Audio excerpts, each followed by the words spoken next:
और खबरें देखेंगे विस्तार से और बात करेंगे मौसम को लेकर अपडेट की। राजस्थान की राजधानी जयपुर समेत प्रदेश के कई इलाकों में तेज ठंड का दौर लगातार जारी है। शेखावटी क्षेत्र में बर्फ जमा देने वाली सर्दी के बाद अब राजधानी जयपुर में भी गलन वाली सर्दी का दौर शुरू हो गया है। राजधानी जयपुर के आसपास के इलाकों में आज सुबह काफी कोहरा रहा और मौसम विभाग ने ठंड को लेकर 4 जिलों में ऑरेंज और 14 जिलों के लिए येलो अलर्ट जारी किया है।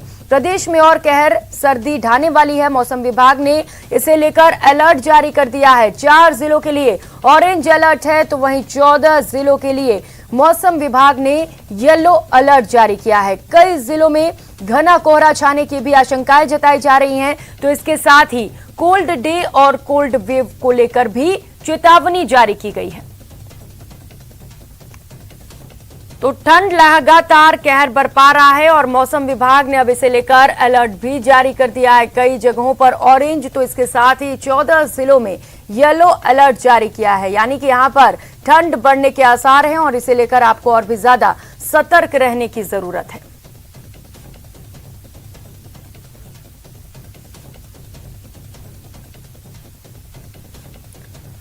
तो मौसम को लेकर इस वक्त अपडेट आपको बता रहे हैं, तस्वीरें भी दिखा रहे हैं किस तरीके से फॉग छाया हुआ है और धुंध के चलते जो विजिबिलिटी है वो काफी कम हो चुकी है। आपके टीवी स्क्रीन पर 6 तस्वीरें आप देख सकते हैं कि किस तरह प्रदेश में सर्दी का कहर जारी है। कड़ाके की ठंड ने लोगों का जीना बेहाल कर रखा है, तो वहीं घने कोहरे ने विजिबिलिटी भी घटा दी है। घने कोहरे ने वाहनों की रफ्तार पर ब्रेक लगा दी है, वाहनों की रफ्तार धीमी पड़ गई है। ये तस्वीरें आप देखकर अंदाजा लगा सकते हैं किस तरीके से प्रदेश भर में ठंड कहर बरपा रही है। अलग अलग तस्वीरें हैं जहां पर फॉग देखने को मिल रहा है। कई जगहों पर तो जो पारा है वो माइनस में पहुंच चुका है और यही वजह है कि वहां पर बर्फ जमने की स्थिति पैदा हो गई है। तो लोगों का जनजीवन भी अस्त व्यस्त हुआ है। और बात करेंगे भरतपुर की, जहां पर कड़ाके की ठंड से लोगों को काफी परेशानी हो रही है। शीतलहर ने शहर के लोगों की मुश्किलें बढ़ा रखी हैं। वहीं घने कोहरे की वजह से आवागमन भी प्रभावित हो रहा है और विजिबिलिटी 10 मीटर से नीचे आ चुकी है, जिसकी वजह से गाड़ियों की रफ्तार पर भी ब्रेक लगा है। ये तस्वीरें आप देख सकते हैं भरतपुर से। ये तस्वीरें सामने आई हैं जहां पर जो फॉग है उसके वजह से गाड़ियों की रफ्तार पर ब्रेक लगी हुई है और इसके साथ ही जनजीवन भी खासा प्रभावित है। विजिबिलिटी महज 10 मीटर है या फिर इससे नीचे भी कह सकते हैं।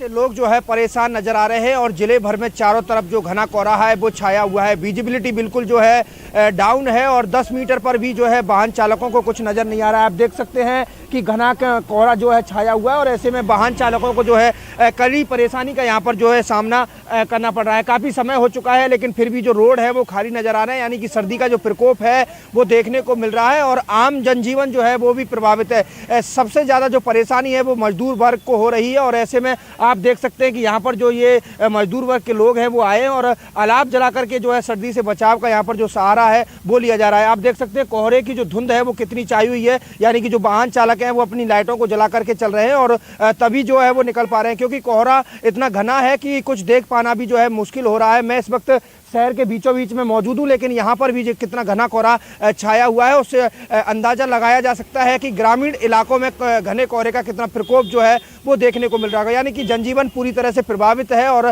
कड़ाके की ठंड से लोग जो है वो परेशान नजर आ रहे हैं। ऐसे में सर्दी से बचने के लिए लोग जो है जगह जगह अलाव जला करके जो है सर्दी से बचाव कर रहे हैं और जो लोग जो है जिनको जरूरी काम नहीं है वो घरों से बाहर नहीं निकल रहे हैं। इसके मौसम विभाग ने कल चेतावनी दी थी कि भरतपुर में कड़ाके की ठंड जो है वो पड़ेगी और उसका असर भी जो है अब देखने को मिल रहा है। यानी कि भरतपुर में कड़ाके की ठंड का जो दौर है वो शुरू हो गया है और घना कोहरा भी चारों तरफ छाया हुआ है। इसके साथ साथ ठंडी हवाएं भी जो है वो चल रही हैं और ठंडी हवाओं के चलते ठंड का प्रकोप जो है वो लगातार बढ़ता जा रहा है। दीपक पुरी, न्यूज़ 18 भरतपुर।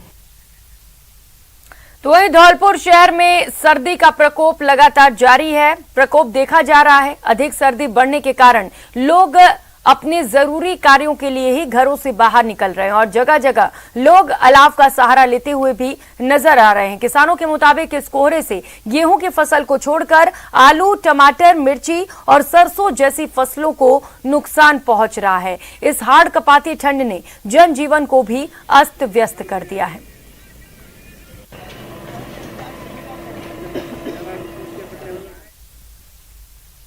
सर्दी का असर धौलपुर में भी देखने को मिल रहा है। यहाँ पर मेरे आप पीछे देख सकते हैं कि अभी भी यहाँ पर कोहरा है और लोगों का यहाँ से निकलना नहीं निकल रहे हैं, क्योंकि यहाँ पर सर्दी बहुत है। लोग अपने घरों में ही दुबके हुए हैं। यहाँ पर मैं आपको कुछ तस्वीरें दिखाना चाहूँगा। यहाँ पर कुछ लोग हैं वो अलाव का सहारा लेते हुए नज़र आ रहे हैं। देखिए यहाँ पर जो अलाव के सहारे ये लोग यहाँ पर बैठे हैं। कुछ लोगों से आप बात करने की भी कोशिश करेंगे कि किस तरह की सर्दी पड़ रही है।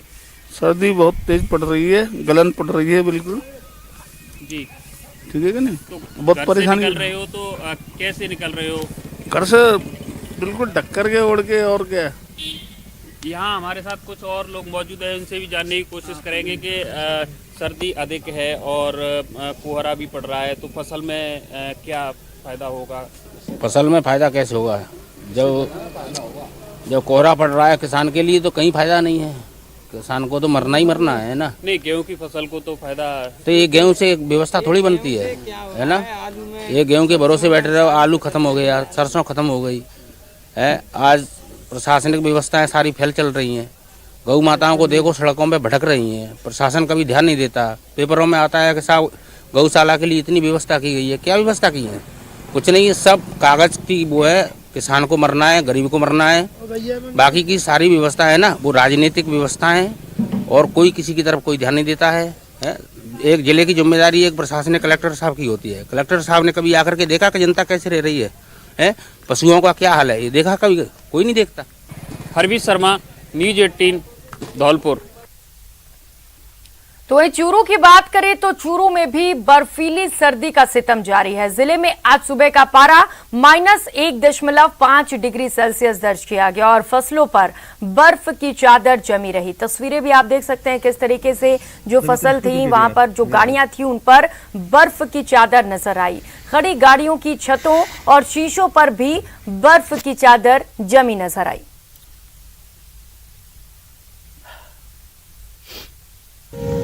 तो ठंड इतनी ज्यादा है कि जो ओस की बूंदें हैं वो बर्फ के रूप में तब्दील हो जा रही हैं। गाड़ियों पर जमी इस बर्फ की ये तस्वीर आप देख सकते हैं, जहां पर जो ओस की बूंदें हैं वो बर्फ का रूप ले चुकी हैं। जो तापमान है वो माइनस के नीचे जा चुका है। -1.5 तापमान आज सुबह दर्ज किया गया। आप अंदाजा लगा सकते हैं कि कितनी कड़ाके की ठंड इस वक्त वहां पर होगी।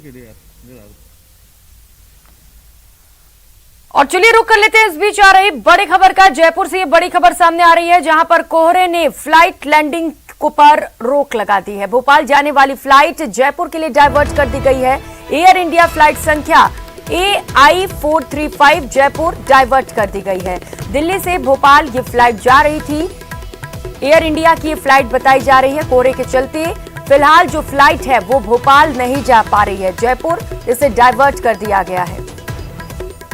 तो जयपुर एयरपोर्ट पर विमान के अंदर यात्री बैठे हुए हैं, क्योंकि कोहरा बहुत ज्यादा है और इसके चलते फ्लाइट को भोपाल पहुंचना था, लेकिन ये जयपुर के लिए डाइवर्ट कर दी गई है।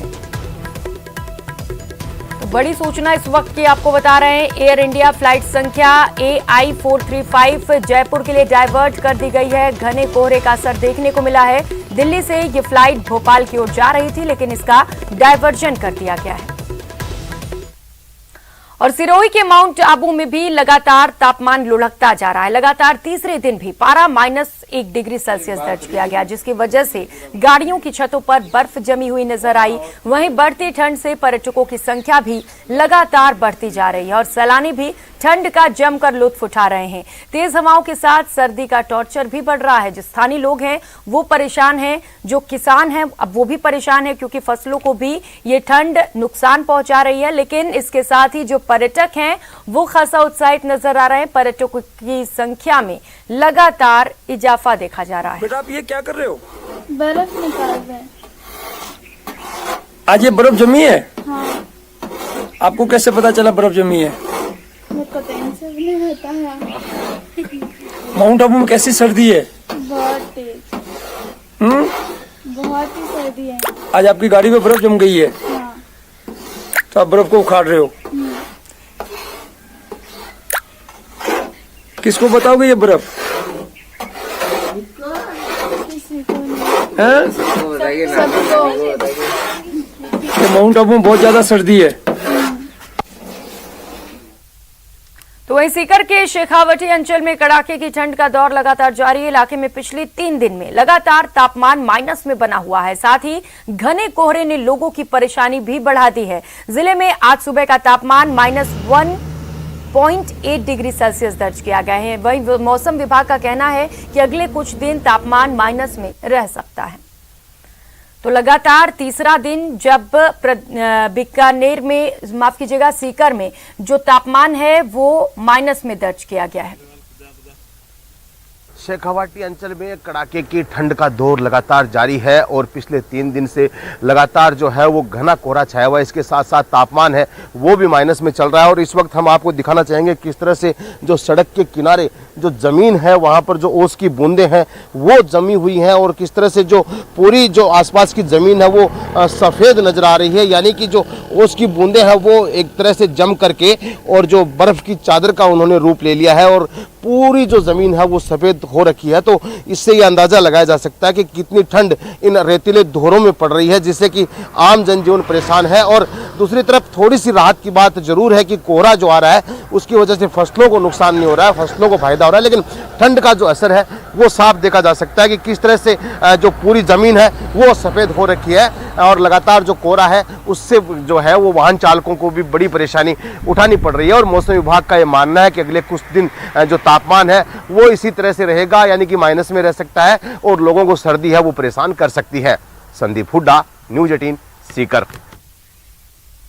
और चलिए रुक कर लेते हैं इस बीच आ रही बड़ी खबर का। भरतपुर से ये बड़ी खबर सामने आ रही है। आगरा बांदीकुई रेल मार्ग पर पटरी क्रैक हो गई है। नदबई कस्बे के फाटक नंबर 57 पर पटरी क्रैक होने की खबर सामने आ रही है। पटरी क्रैक होने के चलते रेल मार्ग प्रभावित हुआ है। सूचना मिलते ही मौके पर रेलवे कर्मचारी पहुंच चुके हैं। क्रैक हुई पटरी को दुरुस्त किया जा रहा है। 1 घंटे से जो बांदीकुई और आगरा रेल मार्ग है वो प्रभावित हो चुका है। पटरी दुरुस्त होने तक ट्रेनों के संचालन पर रोक लगा दी गई है। तो खासा परेशानी रेल यात्रियों को हो सकती है। इस वक्त की बड़ी खबर आपको बता रहे हैं। आगरा बांदीकुई रेल मार्ग पर पटरी क्रैक होने की सूचना मिल रही है। हालांकि जो रेलवे कर्मचारी हैं वो इस वक्त पहुंच चुके हैं और लगातार मरम्मत का काम किया जा रहा है। तो 1 घंटे से जो बांदीकुई और आगरा रेल मार्ग है वो प्रभावित है। इसके चलते जो वहां पर रेल उस रूट से गुजरनी थी उन सभी रेलों के संचालन पर रोक लगा दी गई है। ये तस्वीरें भी दिखा रहे हैं। सबसे पहले न्यूज़ 18 राजस्थान पर ये तस्वीर आपको दिखा रहे हैं जहां पर ट्रेन की जो पटरी थी वो क्रैक हो गई है। हालांकि राहत की बात यह है कि समय रहते ये सूचना मिल गई, अन्यथा यहां पर बड़ा हादसा भी हो सकता था। दीपक पुरी सहयोगी हमारे साथ भरतपुर से जुड़ चुके हैं। दीपक, क्या कुछ अपडेट मिल पा रहा है और कितने देर तक यहां पर जो रेल यातायात है वो प्रभावित रहने वाला है? देखिए, बिल्कुल प्रियंका, 1 घंटे से जो रेल यातायात प्रभावित है और मरम्मत कार्य जो है वो शुरू कर दिया गया है। नदबई कस्बे में 57 नंबर फाटक पर ये जो पटरी है वो क्रैक हुई है और बांदीकुई आगरा जो रेल मार्ग है वो पूरी तरह से अभी प्रभावित है। ट्रेन जो है उनको रोका गया है और मरम्मत कार्य शुरू किया गया है। वहां पर जो अधिकारी हैं रेलवे के वो भी मौके पर पहुंच रहे हैं। कर्मचारी जो है वो काम कर रहे हैं और पटरी को जो जोड़ने का कार्य है वो किया जा रहा है। अभी ये जानकारी नहीं मिल पाई है कि ये पटरी आखिर क्रैक क्यों हुई, लेकिन प्रारंभिक जानकारी के मुताबिक बताया जा रहा है कि ठंड के कारण जो है ये पटरी अचानक ही क्रैक हुई और फाटक पर जब वहां से लोग गुजर रहे थे तो उन्होंने देखा कि जो पटरी है वो क्रैक हो गई थी। तो वहां पर जो आसपास के लोग थे उन्होंने फाटक जो कर्मचारी था उसको बताया और बाद में रेलवे के अधिकारियों को सूचना दी गई। यानी कि समय रहते जो है वो पता चल गया। नहीं, एक बड़ा हादसा भी यहाँ पर हो सकता था प्रियंका। अब फिलहाल वहाँ पर जो है मरम्मत कार्य किया जा रहा है और जो वहाँ से ट्रेन है जो गुजरती थी उनको रोका गया है। पास के जो स्टेशन है उनके पास में जो ट्रेन है उनको वहाँ पर रोका गया और फिलहाल इसको मरम्मत कार्य जो है उसको सही करने के बाद जो है ट्रेनों का जो संचालन है वो दोबारा से शुरू किया जाएगा। आगरा बांदीकुई रेल मार्ग बहुत बड़ी राहत की बात है कि लोगों ने तुरंत तत्परता दिखाते हुए सूचना दे दी इसकी और मरम्मत का कार्य भी जारी है, क्योंकि जो रेल वहां से गुजरनी थी दीपक, उन पर रोक लगा दी गई है फिलहाल के लिए। यात्री परेशान होंगे और कितना वक्त लग सकता है? बात हो पाई क्या जो कर्मचारी वहां पर मरम्मत कर रहे हैं उनसे? 1 घंटे से जो रेल मार्ग है वो प्रभावित है और अभी करीबन 1 घंटे और इसमें वक्त लग सकता है, यानी कि 2-2.5 घंटे का जो रेल मार्ग है वो प्रभावित होगा और ऐसे में यात्रियों को परेशानी का सामना करना पड़ेगा। लेकिन गनीमत यही है कि प्रियंका कोई बड़ा हादसा यहाँ पर होने से जो है वो बच गया है, नहीं अन्यथा एक क्रैक पटरी जो है लोगों को पता नहीं चलता, तो जब ट्रेन वहां से गुजरती थी तो कोई बड़ा हादसा भी हो सकता था, क्योंकि ट्रेन जो पटरी वहां से क्रैक हुई है उन दोनों के बीच में काफी गैप जो है वो आ चुका है और फिलहाल मरम्मत का जो कार्य है वो किया जा रहा है। अधिकारियों का कहना है कि जल्द ही मरम्मत कार्य करने के बाद ट्रेनों का जो संचालन है वो शुरू किया जाएगा। जी बिल्कुल दीपक, बहुत बड़ी ये राहत की बात है कि समय रहते ये पता चल गया। शुक्रिया आपका दीपक इन तमाम जानकारियों के लिए। और खबरों में आगे बढ़ेंगे। पुलिस जांच एजेंसियों का तीसरा राष्ट्रीय सम्मेलन आयोजित किया जा रहा है। जयपुर में बीपीआरडी मुख्यालय में ये आयोजन हो रहा है। सम्मेलन में देश की पुलिस जांच एजेंसियां शामिल हो रही हैं। समापन समारोह में राज्यपाल कलराज मिश्र शामिल हुए। केंद्रीय गृह राज्य मंत्री नित्यानंद राय इसका उद्घाटन करेंगे। तो देखा पुलिस किस प्रकार से उस समय काम की, एक उदाहरण देखिए आपके पास,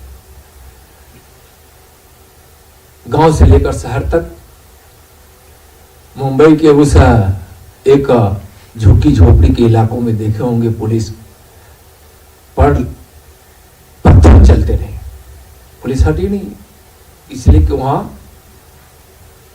कोविड को पहुंचाना था, कोई डॉक्टर को पहुंचाना था। कोविड पॉजिटिव लोगों को वहां से निकालकर एम्बुलेंस के माध्यम से अस्पताल तक ले जाना था। दिल्ली में देखे होंगे, गांव में देखे होंगे, और हर जगह पुलिस कामयाब रही है। पुलिस एक कदम पीछे नहीं हटी। अपमान भी सही है, पत्थर भी सही है, लोगों की गालियां भी सही है, और न जाने कितनी कितनी और कितने प्रकार से और तरीके से आपको रोकने का या फिर आपको निराशा में लाने का, आपकी कामयाबी को असफलता में बदलने का कितना प्रयास हुआ है। कारण जो भी हो, हम उसके पीछे नहीं जाना चाहते। हो सकता है कि लोगों के बीच उतनी जागृति नहीं रही हो, लोग दूसरे तरीके से इसको ले आओ, लेकिन उसमें जो आपने कामयाबी हासिल की है उसके लिए मैं यहाँ आप लोगों की जितनी भी प्रशंसा करूँ वह कम है। और इस प्रशंसा को मैं ही नहीं, भारत के लोकप्रिय प्रधानमंत्री और एक दृढ़ संकल्प वाले गृह मंत्री जी भी जब आपकी चर्चा करते हैं तो उस समय प्रशंसा करते थकते नहीं है, चाहे वो विषय उस सम्मेलन का, उस कार्यक्रम का नहीं हो, लेकिन इसको जरूर समाहित करते हैं।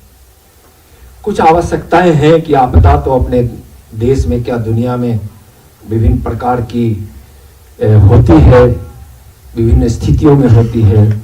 अब जैसे कि परमाणु, जैविक और रासायनिक आपात की स्थिति अगर आती है तो उसमें आपको प्रशिक्षण चाहिए। उसमें ज़्यादा से ज़्यादा प्रशिक्षण अभी गृह मंत्रालय ने कई जगहों पे किया है। आप भोपाल के गैस त्रासदी से सबक लेते हुए, यहाँ कई बीपीआरडी के लोग भी हैं, आप सब अधिकारी भी हैं, कि रासायनिक आपदा में भी हम किस प्रकार से कामयाब, तो उसकी भी ट्रेनिंग की जरूरत है। और हमको लगता है कि आपदा विषय पे जहाँ आपको जरूरत हो, इस ओर हम सबको सम्मुख होना चाहिए और उसकी ट्रेनिंग या उसकी तकनीक या जिस चीज़ की आवश्यकता हो, एकदम नीचे से ऊपर स्तर तक इस पे विचार करना चाहिए।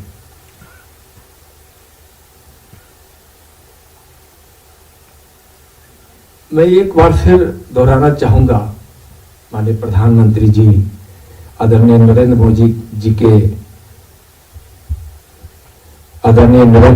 के नेतृत्व में केंद्र सरकार ने वर्ष 2021-26 तक की अवधि के लिए, चूंकि बीपीआरडी के महानिदेशक जी पहले बता चुके हैं कि किस प्रकार से फंडिंग केंद्र की सरकार कर रही है, लेकिन इस अवधि के लिए मैं बता रहा हूं कि 26,275 करोड़ रुपए के कुल केंद्रीय परिव्यय के साथ पुलिस बलों के आधुनिकीकरण की अम्ब्रेला योजना को जारी रखने की मंजूरी दी है। यह अम्ब्रेला योजना पुलिस व्यवस्था के लिए कितनी आवश्यक है कितनी इसकी आवश्यकता है शायद हम सब समझते हैं, और यहाँ इतने उच्च अधिकारी बैठे हैं, अम्ब्रेला स्कीम को आप सब जानते हैं। माननीय प्रधानमंत्री जी पुलिस से संबंधित किसी भी कार्यक्रम में स्मार्ट पुलिसिंग की बात करते हैं, डीजीपी कॉन्फ्रेंस हो या किसी अन्य विषयों पर हो, और बार बार उनका ध्यान स्मार्ट पुलिसिंग की तरफ रहता है। और जो स्मार्ट पुलिसिंग की माननीय प्रधानमंत्री जी की संकल्पना है, उसका अनुसरण करते हुए कर्तव्यनिष्ठ जनता के प्रति संवेदनशील, आधुनिक, दक्ष, जन सेवा के लिए सदैव तत्पर, उत्तरदायी, विश्वसनीय, तकनीक में प्रवीण और समग्र रूप से सुप्रशिक्षित हो, जो बहुत ही स्मार्ट पुलिसिंग के जो यह मंत्र है इसी आधार पर है। और स्मार्ट पुलिसिंग की तरफ मारो राजस्थान में फिलहाल इतना ही। खबरों का सिलसिला लगातार जारी है। आप देखते रहिए न्यूज़ 18 राजस्थान। नमस्कार।